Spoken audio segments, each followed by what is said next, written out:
کسی مومن کا باپ یا کسی مومن کی ماں قید ہو جائے، گرفتار ہو جائے، جیل میں بھیج دی جائے، کتنا پریشان ہوگا، کتنی کوشش کرے گا کہ کسی طریقے سے ان کو جیل سے نکالا جائے،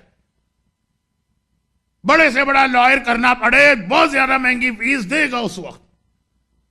یا آج کل والدین کی اتنی رسپیکٹ نہیں ہے، ہو سکتا ہے شکر کا سجدہ انجام دے کہ اچھا ہے ماں کی بک بک چک چک سے نجات ملی، پڑی رہے جیل میں.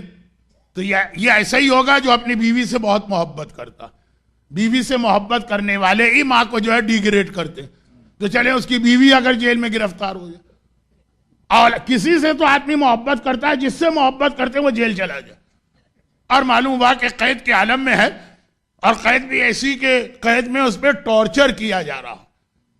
اب آج کل تو دنیا الٹی ہو گئی ہے، بہت سی جگہ پہ جیل میں زیادہ عیش و آرام ملتے ہیں، اتنا اپنا گھر میں بھی نہیں ملتا. لیکن آپ آئے تو انڈیا سے ہے نا، کچھ پاکستان کے لوگ ہوں گے میری طرح سے. انڈیا اور پاکستان میں کیا ہوتا، ایسی جیل ہوتی ہے کہ نانی یاد آ جاتی. اور یہ میری سمجھ میں نہیں آیا کہ ہمیشہ نانی کیوں یاد آتی ہے، دادی کیوں یاد نہیں آتی. خیر وہ ہوگی کوئی ایسی نانی اسلام میں یا تاریخ اسلام میں. اچھا، تو اب خلاصہ یہ کہ جیل میں ہے، خالی جیل نہیں ہے، بہت ٹارچر کے ساتھ ہے، جس سے بھی محبت ہے. ماں باپ تو میں نے اس لیے کہا کہ ویسے نیچرلی ان سے محبت ہوتی. کتنی کوشش کرے گا آدمی، لائر الگ لے گا، اپنے تعلقات الگ استعمال کرے گا، جائز اور ناجائز کو چھوڑیں. ہو سکتا ہے جیل میں وہاں پیسے ویسے دے کے، رشوت وغیرہ دے کے ان کے لیے فیسلٹی لینا چاہے، اپنی حد تک پوری کوشش کرے گا. لیکن یہ ان جرنل بات کر رہا ہوں، ماں مر گئی، ہم کو بھی پتا ہے، ماں تو ہر وقت انسان کے ساتھ گناہگار تھی، باپ مر گیا گناہگار تھا، اور جس سے محبت ہے وہ مر گیا گناہگار. کہاں گیا؟ جیل میں گیا، سخت ترین جیل میں گیا. یہ دنیا کی جیل تو کیا ہوگی جو قبر کی جیل.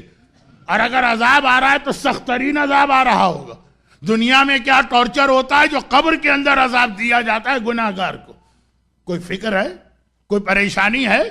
کچھ ان کو اس قید سے رہا کرانے کے لیے کوئی انسان کوشش کر رہا ہے؟ پاکستان میں پرسنلی جانتا ہوں، کیونکہ شہر کراچی سے میرا تعلق ہے. کراچی میں تو بہت سے بے گناہ بھی قید ہو جاتے ہیں. اولاد قید ہو گئی، جوان بیٹا اگر باپ بوڑھا، ماں قید ہو گئی اگر بیٹا جوان، مکان تک لوگوں نے بیچ دیے ہیں تاکہ لائر کی فیس اور کورٹ کی فیس کسی طرح ان کو رہا کرانا. پراپرٹی آدمی سیل کر دیتا ہے صرف اس لیے کہ جیل میں ہے، یہ برداشت نہیں ہو رہا. اور جو ماں باپ یا جو اولاد گناہوں کی وجہ سے قبر کی قید میں ہوں گے، مولا کا جملہ ہے کہ قبر کیا ہے قبر؟ ان القبر روضۃ من ریاض الجنہ وحفرۃ من حفر النار. جنت کا باغ بھی ہے کچھ لوگوں کے لیے، کچھ کے لیے جہنم کا سخت ترین عذاب اسی قبر میں. ان کو کیسے رہا کرانے کی کوئی فکر ہے؟ اور کوئی رات نہ سہی تو شب جمعہ اسی لیے بنائی گئی ہے کہ کم از کم آج تو یاد کر لو اپنے اس مرحوم کو جو خدا معلوم قبر میں کس حالت میں ہے. یوم تبلی السرائر، قرآن نے قیامت کے لیے کہا، قیامت میں ہر آدمی کا سیکرٹ کھول دیا جائے گا. قبر میں تو ہمیں نہیں پتا نا، امید ہے کہ مومن ہے تو اچھی حالت میں ہوں گے، لیکن کیا اب 50-50 چانس تو ہے نا. فکر ہے یہاں پہ کوئی اپنا مکان بیچتا ہے اپنے ماں یا باپ کے گناہ کو معاف کرانے کے لیے. ایک رات، آج کی رات 2 رکعت نماز حجیہ والدین پڑھنا کچھ لوگوں کے لیے مشکل ہو جاتا ہے. 1-2 رکعت نماز ویک میں ایک دن، وہ ذرا مشکل ہو جاتا. کوئی احساس ہی نہیں کہ جیل، سخت ترین جیل، اور جیل کا عذاب سخت ترین عذاب. دنیا کا کوئی عذاب یا کوئی ٹارچر قبر کے کا تو مقابلہ ہی نہیں کر سکتا. آج کی رات شب جمعہ، ایک مقصد یہ بھی ہے کہ انسان خود بھی اپنے آپ کو چیک کرے. ایسا نہ ہو کہ ان کی مدد کرتے کرتے خود اتنے گناہ کر کے جائیں کہ پتہ نہیں قبر میں ہمارا کیا حشر. مگر ان کی بھی مدد کرو جو جا چکے. اور ان کو تو ہمارے علاوہ اور کون یاد کرے گا؟ 2 رکعت نماز ہدیہ والدین تو میں نے بطور مثال کہی. یہ تو ایزیسٹ عمل ہے جو ہر آدمی کر سکتا، اور خاص طور پر اٹلانٹا کے رہنے والے.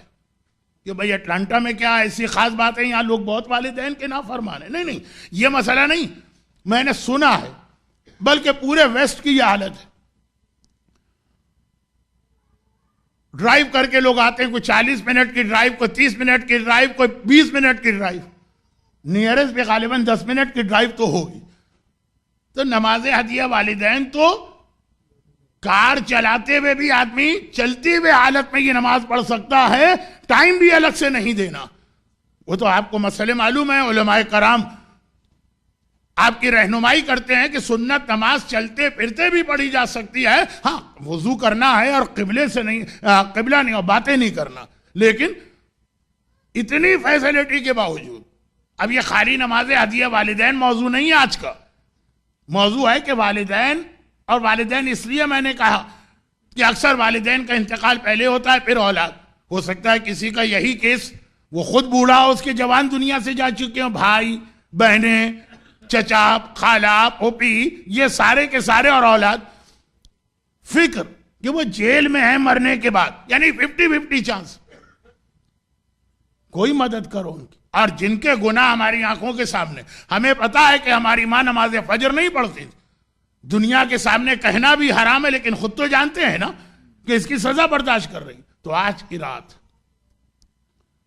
یہ دنیا کی جیل اور اس کا ٹارچر تو ہم دیکھتے ہیں، اپنی آنکھوں سے دیکھتے ہیں. آج کل جب میڈیا اتنا فاسٹ ہو گیا، کتنے، میرا خیال ہے، میں نے کبھی چیک نہیں کیا، لیکن یوٹیوب یا اس ٹائپ کی سائٹس پر کتنی ایسی چھوٹی چھوٹی کلپس اور فلمیں بھی ہوں گی. یہ اتنا ٹارچر.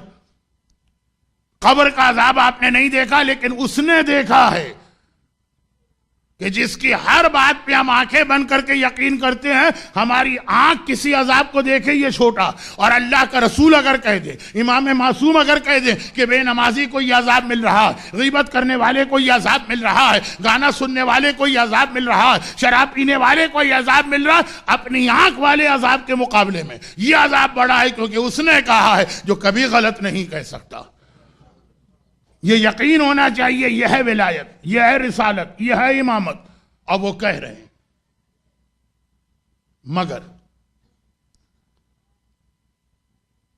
یہ وہ ذمہ داری ہے جو اسلام نے بھی ہم پر عائد کی ہے، اور کامن سینس بھی کہتی ہے. ماں بیمار ہو جائے یا دنیا کی جیل میں جائے تو کوشش بہت اچھی چیز ہے، مگر اس سے زیادہ یہ قبر کی کوشش، یہ ایک ذمہ داری ہے. اسلام اور عقل دونوں کہتی ہے.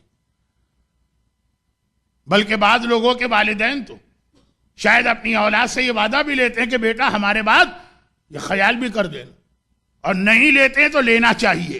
رحمتک یا ارحم الراحمین وصلی اللہ علی محمد و